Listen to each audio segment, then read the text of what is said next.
He has not confessed to authorities. He is not cooperating. But all the people around him are cooperating. We can confirm that his roommate was indeed a boyfriend who is transitioning from male to female, and that he is cooperating with authorities. A Fox News alert. Charlie Kirk's murder suspect refusing to cooperate as the FBI discovers new details about his dark digital footprint before he makes his first court appearance tomorrow. All right. FBI Director Kash Patel joins us now. I can't imagine, Mr. Director, how busy you've been, especially Charlie Kirk isn't just a impactful person. He's your friend. So I understand that.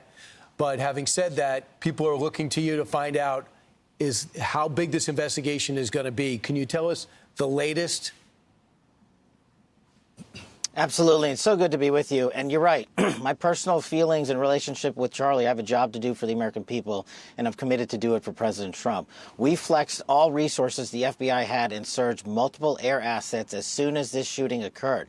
We were cycling in agents, evidence response technicians, hostage rescue technicians, and special operators in and out of Utah, cycling evidence back and forth on these FBI planes as soon as we could so that there was no delay. And what we did once I got there, along with the deputy on the ground around 5 p.m. local on September 11th, was walk the entire crime scene, including the foots the suspect himself took. And what we learned was there was evidence, DNA evidence that could be collected and had been collected, including a screwdriver that was found on the rooftop. Also, we went over to the scene in the wooded area where the firearm was discarded. And the firearm had a towel wrapped around it. It's important. I'll get back to that later. I even walked into the wooded area in the ravine, so I knew from my investigative experience what I could bring to the table and what decisions I needed to make. And having the support of President Trump and the full support of the White House was what we needed for these resources to happen. And I can report today that the DNA hits from the towel that was wrapped around the firearm and the DNA on the screwdriver are positively processed for the suspect in custody. So, Mr. Director, that is vital. That is breaking news and vital information, because now you have the casings for the gun. So you connect the gun. Now you got his DNA on it. That's huge. But I also want to get to another part. I just got to interrupt. Sorry, I just got to interrupt. We have the DNA on the screwdriver that was found on the rooftop and the towel that the firearm was wrapped in. The firearm itself, this is a great point. Thanks for raising it. Yeah, no problem. That is being processed by ATF laboratories in Maryland, and I believe they'll speak to that at a later date when their process is incomplete. But I just want to let you know the FBI handled the screwdriver and the towel found on the scene. That is important clarification, Mr. Director. I want to get to the 20 members in that group chat. Have they been brought in from questioning? And the group chat that from our reporting that we're hearing is from after the assassination. Do you have the messages from before the assassination? Well, let me take a step back and tell you what we were doing while we were there and how we were led to the suspect so that this all fits into the puzzle.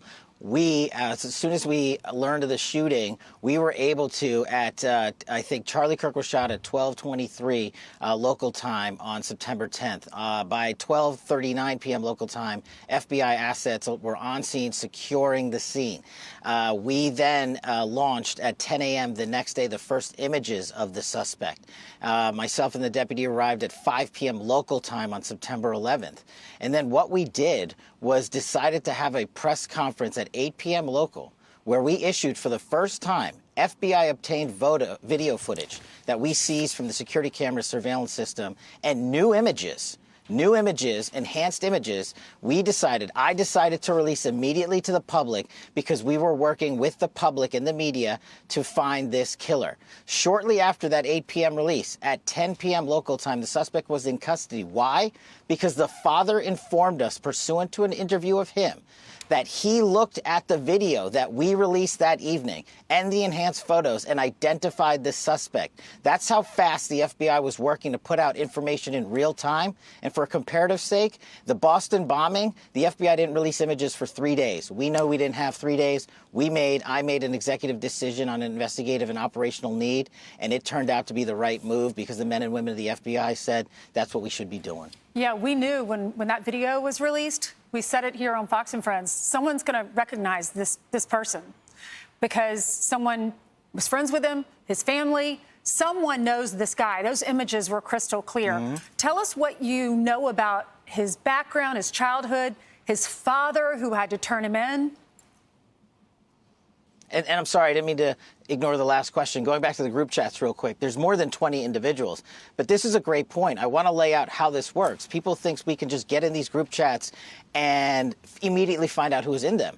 We, the FBI, are the investigatory body supporting multiple prosecutions and ongoing investigations. And that's another point. Our investigation at the FBI is ongoing. And there are scores of people in this Discord chat room. But we have to effectuate legal process. We have to go out there with search warrants so that if prosecutors want to later use this evidence, it's not tainted by being illegally obtained. We, the FBI, are running the investigation pointedly on the Discord chat group. There are scores of individuals that are going to be spoken to. There are also lots of family members and friends that have already been spoken to. And one more point on forensics.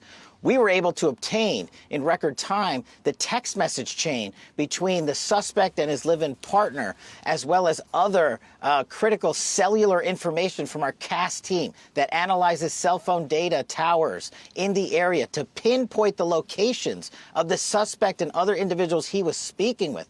This is critical information that the FBI processed and got to prosecutors so they can lawfully use it in a court of law. And our investigation, our interviews continue, but we've learned some shocking things when we spoke to his family and friends as well. You want to share them? Those shocking things? Sure. And my job as FBI director is not to speak to motive, is to speak to the facts. And that's what I'm going to do. His family has collectively told investigators that he subscribed to left-wing ideology, and even more so in these last couple of years. And he had a text message exchange, he the suspect, with another individual, in which he claimed that he had an opportunity to take out Charlie Kirk and he was going to do it because of his hatred for what Charlie stood for. Those are factually accurate investigatory findings by the FBI that we've handed over to the local authorities and the federal authorities to make their prosecutorial decisions. But I believe in this instance of such public importance, the public has a right to know.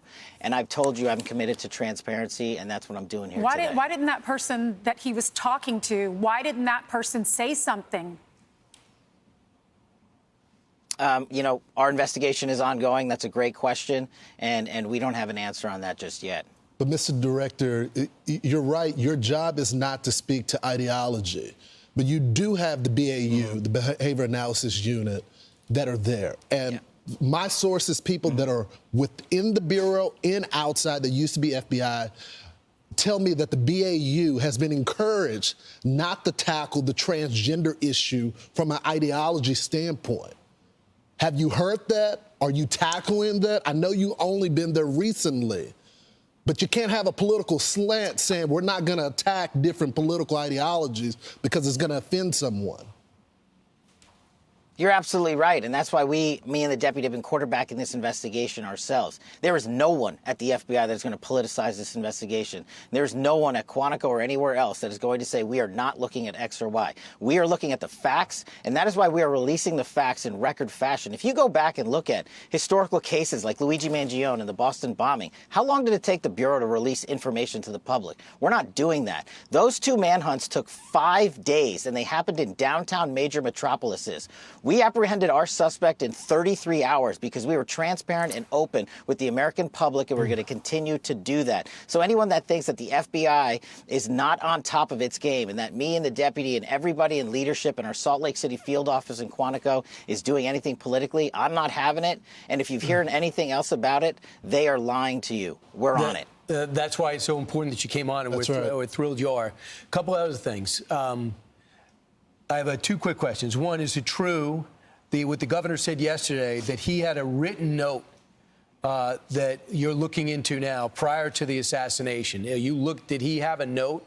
And the other one question is, the person that was texting with him about I have a shot at taking out Charlie Kirk, can that person be charged? So I'll take those in reverse. The charging decisions are up to our great partners at the Department of Justice and the Attorney General, who have been wonderful providing resources during this entire process, and we'll let them speak to any charging decisions. But we, the FBI, are investigating. As I said, our investigation is ongoing. We're interviewing dozens and dozens of suspects, subjects, witnesses, and the like, and continuing to examine forensic information, including cell phone data and DNA analyses. And once we make those findings, hand it over to our partners, as we're doing in real time, they'll make those decisions. And I'm sorry, Brian, I forgot your other question. You had a written note. Did he write a written note before the assassination attempt? That's what the governor said yesterday. And what did that say? If you could. So what I'm able to say. I'm sorry. So what I'm able to say is I addressed it partially earlier, is that the written note, we believe, what did exist, and we have evidence to show what was in that note, which is, and I'm going to summarize, basically saying, the suspect wrote a note saying, I have the opportunity to take out Charlie Kirk, and I'm going to take it. That note was written before the shooting. Evidence of its existence, we now have learned, existed before the shooting, was in the location in the suspect and partner's home.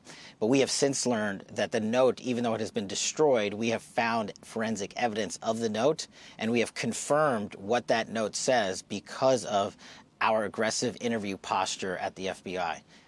So, Mr. Director, I'm curious, and there has been some criticism, so I appreciate you coming on our program and discussing it with our audience. Can you tell us what was happening on the ground? Apparently, according to sources, you weren't getting some information, you requested photos, and you were being stonewalled. Now, I think it's important to note there's always some sort of tension between local cops on the ground and the feds. They want to handle their own investigation, but of course, with an investigation of this magnitude, you have to step in, you have the resources. But can you explain, was it the local field office, was it the state police? What was going on? So the local authorities have been fantastic. Okay. The local sheriff, the state PD have been wonderful. And any investigation, as you hinted to, of this magnitude has so many people in it because I'd made the decision to search so many resources. And to get the information up to me was of the utmost priority. So I worked with my team to say, hey, there's not going to be any delays. We're not going to do it the way we normally do things. So the only thing that people were doing at the FBI was how they knew how to do things. I had to expedite that process. That's my job. That's what I thought this case deserved. And that's what this case was rightly calling for. So I made the tough calls. But I wasn't critical of anyone in particular. I just said, we got to move faster. And that was my call to make. And if there's any criticism there, you can put it right here. Who wasn't giving you information, Director? Who wasn't giving you the photos when you requested them quickly and it didn't make it to you? Who denied that order? It's not a denial of the order. Just to clarify, I'm glad we're talking about this. The photos were produced. They just weren't produced in a timely fashion that I felt was appropriate for an investigation of this magnitude. So I came in and I accelerated that process. So in the 24 hours after, when we were still looking for the guy, I know you posted that we got him. And that ended up not being true. You took some incoming because of that. What led to you posting that? Why did you feel so certain about it? And what do you have to say about the criticism? No, I appreciate this opportunity. Look, as I stated, I was being transparent with working with the public on our findings as I had them. I stated in that message that we had a subject and that we were going to interview him, and we did, and he was released. The job of the FBI is not just to manhunt the actual suspect who did the killing or suspects, but it's also to eliminate targets and eliminate subjects who are not involved in the process, and that's what we were doing. Could I have worded it a little better in the heat of the moment? Sure. But do I regret putting it out? Absolutely not. I was telling the world what the FBI was doing as we were doing, and I'm continuing to do that, and I challenge anyone out there to find a director that has been more transparent and more willing to work the media on high-profile cases, or any case the FBI is handling, than we have been. And just follow, do you think that guy was part of the plot to distract you while this guy got away? Do you think there's any connection between two of those people that stood up and acted crazy at that moment? Well, as it's now been publicly reported, some of these people were taking claims for this horrific act of violence, and they had nothing to do with it. Others were working what we call a daisy chain analyses, and this is where the cell phone data dumps are so important. We're seeing who talked to who, not just in chat groups. We're seeing who texted who was around who. We're using our geofencing capabilities to map out exactly where individuals were, and then we're also getting into their personal cell phone information to say, were you calling so-and-so? Were you texting so-and-so? And we know the suspect was communicating with folks, but as I've said, that cell phone tower information, you got to get it the right way, with search warrants, with lawful authority, so that our prosecutors can use it in court for whatever investigations they decide to prosecute. Kash, he's not saying a word. He's not admitting it. Is he remorseful? And what happens to him? Does he get the death penalty? Well, I'll let the state authorities speak to their prosecution, which is ongoing. As I think your summary is correct, based on my information that I have, he has not been cooperating in terms of interrogations with our law enforcement officials. And, Mr. Director, we always appreciate it because every time there's silence, that's when the conspiracy theories pop up. Yeah. So we appreciate you coming out with us today and just telling people what you know. Appreciate Thanks, it. Mr. Director. Thank you so much. I'm Steve Doocy. I'm Brian Kilmeade. And I'm Ainsley Earhart. And click here to subscribe to the Fox News YouTube page to catch our hottest interviews and most compelling analysis.